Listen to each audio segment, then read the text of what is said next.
I'm a learning coach and I'm going to break down the most popular learning and studying techniques as well as rank them in terms of whether they're worth your time. Starting with highlighting or underlining. And when you look at surveys around learning strategies, highlighting or underlining remains one of the most popular learning strategies used across the world. The idea behind why it's meant to work is that by highlighting something, it draws your attention to it, which helps your brain understand what you're reading. But unfortunately, that's just not how your brain works. And so when you look at studies around the effectiveness of highlighting as a learning strategy, decades of research show that it is extremely useless. In fact, one of the most useless, non-effective strategies that you could ever really use. The only utility is in being able to quickly go back and find certain keywords when you're actually doing real learning. And so I give highlighting or underlining an F. If you throw away your highlighter and never use it again, there's a chance that you may actually just automatically become a more efficient learner. Second technique is rereading. If highlighting is the most common technique that people use, rereading is probably second. This is when you just go over the same passage of text multiple times, trying to remember it, trying to understand it. The idea is that increased repetition and exposure helps you to remember it better, and while that is technically true, the effect is marginal. However, I have to give this one an F tier as well because there are just so many other things that you could be doing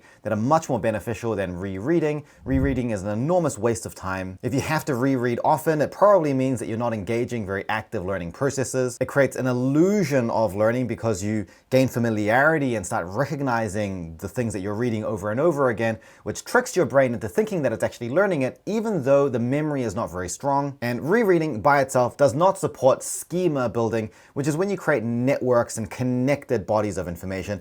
That's what translates into whether you can solve problems, answer difficult questions, actually use your knowledge in more useful ways. Now, unfortunately, these two techniques, which are super useless, are also super common. And those two things actually go hand in hand. Techniques that are not very effective are often not effective because we don't use our brain very actively. But because we don't have to use our brain very actively, it takes very little effort. And so useless techniques are often very easy to perform. And because we as humans love doing things that are easy and don't take much effort, those techniques end up becoming more popular. It also doesn't help that learning is a cognitive skill, which means that most of it is invisible. So even if it's really bad, you don't see the impact of that until weeks or months later, and it's hard to point your finger at one particular technique and say that's the reason you're doing badly. But what about the third one on our list? Blurting. The blurting method has been going viral on social media for the last few years at least, and it involves reading through a topic and then writing out everything from memory as best as you can, then reviewing the material, seeing where the gaps are, and repeating that process on where your gaps were. Now, of all the learning techniques that go viral, most of them not very good, this one at least has some credibility to it because it's essentially just a rebranding of an existing technique, which is called a brain dump, which is a specific form of active recall. Now, active recall is a good thing to do when you're learning. It involves learning something and then trying to recall that from your memory. And because it's harder to recall things from your memory, your brain has to do a little bit more work. It is more active. That's why it's active recall. And because your brain is doing more work, it is more effective. Because this is a legitimate form of active recall, I would put this in B tier. Like most types of retrieval practice, it is very easy to perform, but it still forces your brain to think actively. Whereas something like highlighting is easy to perform and it doesn't force your brain to think about it. However, there is no way it can be better than B tier because it has a very limited level of total effectiveness. Blurting does not force you to evaluate how ideas are connected to each other. It doesn't force you to think about how one concept influences another concept. It does not help to organize and build schemas of knowledge, which is actually the most important process that you do to build durable, high-quality memory. And so ultimately, it's going to be minimally effective for when you need to use that information at a moderately high level. If I was ranking this for a postgraduate or working professional level, I would give this an F tier as well, because for most of the ways that you need to use your knowledge, it's pretty much useless. And even for a purely academic undergrad student, it's still not that great because there are alternatives that do all of the things that blurting does, but better. But what about number 4 on our list, which is flashcards? Flashcards are when you write down a question or a prompt on one side of a card, and then on the other side is the answer. Now, these are usually done digitally. A popular app that's used is Anki, and you're essentially just quizzing yourself. Now, flashcards by themselves are a form of cued recall, so unlike free recall, which you're doing with a brain dump or blurting, where there isn't really a question or a prompt to get you thinking, cued recall is when there is a clear question stem, and that directs your brain in terms of the type of thing to recall. Queued recall is generally easier than free recall, but they both have their pros and cons. But the real benefit of flashcards is that often when you do it digitally, it's paired with a spacing algorithm. And this takes advantage of something called the spacing effect. In learning science, the spacing effect says that when you learn something, you wait a while and then you review that material again, your retention is stronger. And so testing yourself with a flashcard on a spacing algorithm where an app tells you every time a set of cards are due is a great pairing of the spacing effect with active recall. But unfortunately, I have to still give it a B tier because it suffers from the exact same limitations as blurting. Because flashcards still test you on isolated facts and discrete recall without forcing you to evaluate the importance of ideas relative to each other, flashcards still do not promote schema building. And so again, if you're going to have to solve complex problems, write essays, have deep discussions, make decisions based on what you have learned, a lot of the most useful things that we're actually learning for, flashcards become almost useless. And again, for professionals, this would drop to like a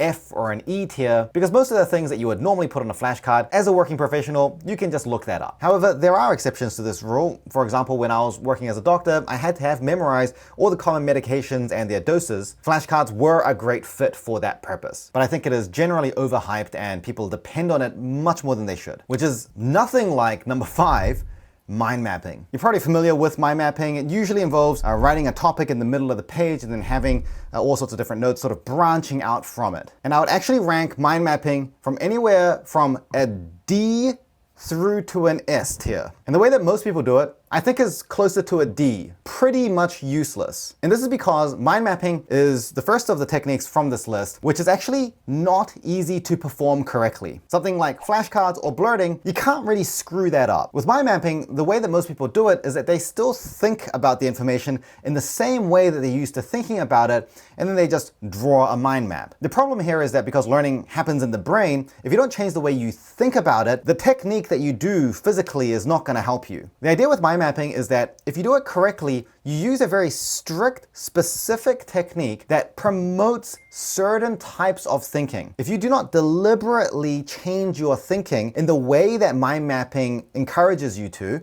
then you will not get the benefit of the technique. That would make it a D tier. Like I've been saying, deeper learning and schema building comes from comparing ideas against each other, evaluating how important each idea is compared to the others. And you want to see how everything fits together in a cohesive, organized big picture. When you try to do this on something new that you're learning, especially if it's complicated, it's going to feel confusing and overwhelming. Mind mapping helps by allowing you to externalize all that thinking so that you can see it on paper. You can work with the ideas visually. Instead of just feeling like things are confusing and disorganized, you can express that confusion and disorganization on paper, look at it, and clean it. Much like how it's easier to clean your house with the lights on rather than with your eyes closed. But the act of organizing your thoughts and decluttering and thinking about how things are connected, this takes a lot of mental effort. It takes a lot of deep thinking. And that is all very high quality learning stimulus. The memory that forms from that is going to be deep and robust and very useful. So if you let yourself think in that way and use mind mapping to stimulate that,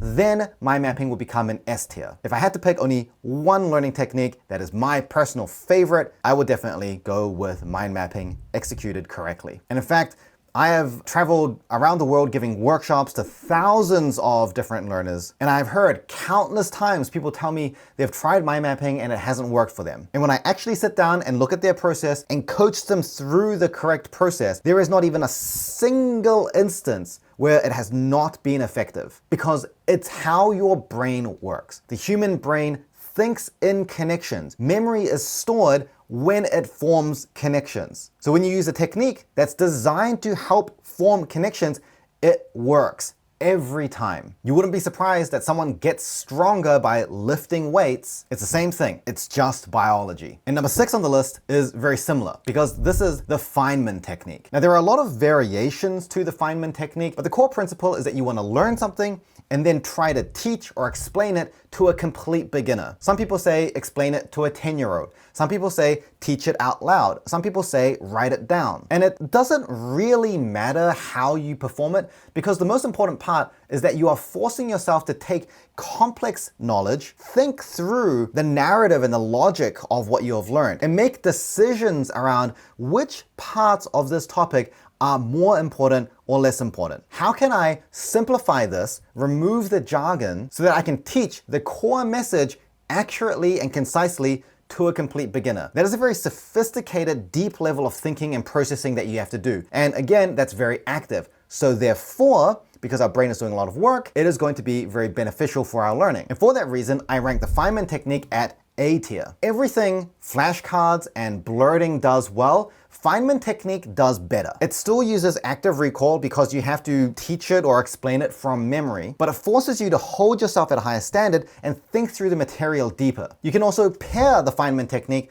with something like flashcards if you do need that fine, specific detail retrieval. Now, the reason I don't give it an S tier is that I found that the Feynman technique is expertise limited. When you yourself are a beginner at something and you're trying to teach something to a beginner, you don't really know if the way that you have explained it is good or bad. It's harder to give yourself accurate feedback. Now, fortunately, and this is one of the rare instances where AI becomes really valuable, you can teach it to an AI and get the AI to give you feedback at the level that you want it to evaluate you on. And I personally use that method all the time. For me, it's a great method to use while I'm driving and I'm just sort of dictating to my phone. And so if you're able to get an expert assisted or AI assisted Feynman technique, I would put that in S tier right alongside well-executed mind mapping. Now, by the way, this is not an exhaustive list of every single learning technique because that would be impossible. And I do mean actually impossible. For example, when I use AI assistance on the Feynman technique, is that a new technique or basically an adaptation of the existing technique? The thing is, with learning strategies, you can make your own. The most important thing is that you have a clear understanding of the principles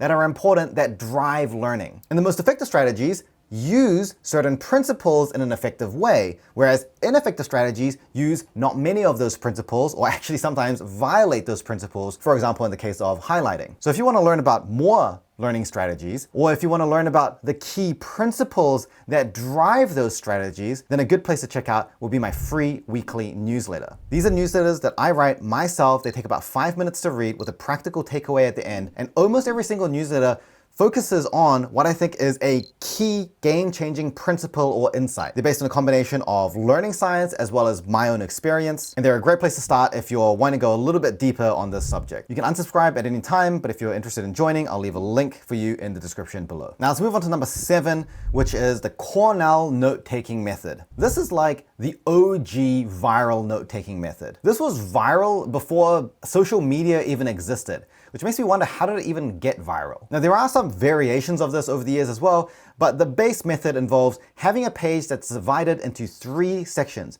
On the left, you have a column where you write yourself questions. On the right, you have a column where you're writing notes during class or lectures. And at the bottom of the page is a section for writing summaries of the notes that you wrote above it. And I will have to say that while this is a method that can be optimized in so many different ways and by itself is pretty limited, it is a great starter method for a beginner learner. Writing questions on the left side column deliberately creates something called semantic priming, which is basically your brain getting ready to make more connections. That schema building that I was talking about earlier, priming makes it much easier for your brain to build those schemas. The summarizing is sort of like a mini Feynman technique at the bottom of each page. It forces you to look through and see what is the most important thing within the notes that I wrote and how would I condense that into something that's a little bit simpler and more organized. So again, this is all involving deeper levels of thinking than simply just writing notes verbatim or rereading or highlighting. However, unfortunately, I can only give it a C tier because in my experience and also having looked at like countless people's Cornell note-taking notes, what I've noticed is that there isn't enough guidance on how to do it correctly versus incorrectly. And similar to mind mapping, most people do it incorrectly. In order for this to be really effective, the questions you ask have to be deeper and more thoughtful. They have to be questions that rely on you connecting ideas together to be able to answer. But a lot of people write questions that are very superficial. What is this word? What is this concept? How does this process work? These are all very isolated and don't do much to enhance your memory. The note taking on the right column is just reference material. I mean, that's not usually producing much benefit. And in the summary at the bottom, most of the summarization summarization that takes place is more like editorial. They're just taking big sentences and turning them into smaller sentences. There often isn't deep rearranging of the ideas and simplification. And one of the biggest limitations, often to really simplify an idea like you do with the Feynman method, you need to be looking at the topic as a whole. But unfortunately, the way Cornell notes are designed is that you tend to just be summarizing what's on that one page. And the other issue is that unlike mind mapping, the technique in itself doesn't really cue you to think at that deeper level. There is no feedback to indicate that your questions aren't very good. With mind mapping, if you're just drawing random connections everywhere without really thinking about it, you can look at it and realize it's messy. With Cornell notes, you look at it and it looks clean. And so I think it's great for initiating people onto just getting used to deeper thinking, but it's most useful as a stepping stone to something like mind mapping, which does everything Cornell note-taking does, but better. Now I'm really looking forward to the next one, which is number 8, interleaving. Interleaving is a really interesting one for a number of reasons. First of all, there are multiple definitions and interpretations of interleaving. The classical, most popular definition is that in a single study session, to interleave, you swap and alternate between different subjects. So instead of spending 2 hours studying just biology, you study half an hour of biology and then half an hour of chemistry and then half an hour of physics. Or when you're testing yourself, you mix and match different questions from different subjects in the same session. And there is a lot of research that suggests that interleaving is incredibly powerful. It is one of, broadly speaking, the most evidence-based learning strategies that we know of. But if you think about this technique, why does it work? It's kind of strange, right? Why is it that switching between different subjects actually helps your brain learn new material? And this is a question that a lot of researchers ask. And when they looked into it, they realized that you actually don't even need to switch between different subjects at all. You can interleave within the same subject. The most important thing is that you're challenging your brain to think about concepts from different perspectives, and you're taking two different concepts and you're forcing a comparison between the two of them. Research shows that when you take two concepts that can easily be confused with each other and you learn both of these side by side, your brain is able to learn each of these individually more effectively because it sees the edges of where one concept ends and another concept starts. It can differentiate between similar ideas more easily. And so even just taking the same concept, but then challenging and testing yourself with different types of questions, connecting that concept in different combinations with other concepts, this is also a type of interleaving. And this is a type of interleaving that I teach because I found that it's more effective overall than the classical definition. The reason I personally find this interesting is that a lot of influencers have started talking about interleaving, and they talk about interleaving suspiciously in precisely the way that I talk about interleaving. So if you've tried interleaving, depending on who you're getting your information from, your understanding of this method may actually be completely different. I think if you're using interleaving in the classical way, where you're just mixing different subjects and you're actually alternating between different topics in a single session, I give this a B tier. There is some cognitive benefit, but if you use my version of it, which is more focused around testing yourself in different angles and at different levels, even within the same topic, then I'll put this at S tier. When you test yourself in this way, not only are you getting all the benefits of active recall and things like the Feynman method where you have to work with the ideas at a deep and complex level, but it's also more efficient for finding gaps in your knowledge because you're deliberately trying to challenge your knowledge in ways that are unfamiliar. Like I said, this is not a complete list of every method, but they're the most common from surveys and social media. If you want me to rate any other methods, leave a comment below. And if you want to go a little bit deeper and learn about some of the most important principles of learning that any strategy you use needs to abide by, then check out this video where I break down some of those key principles. Otherwise, thanks so much for watching, and I'll see you in the next one.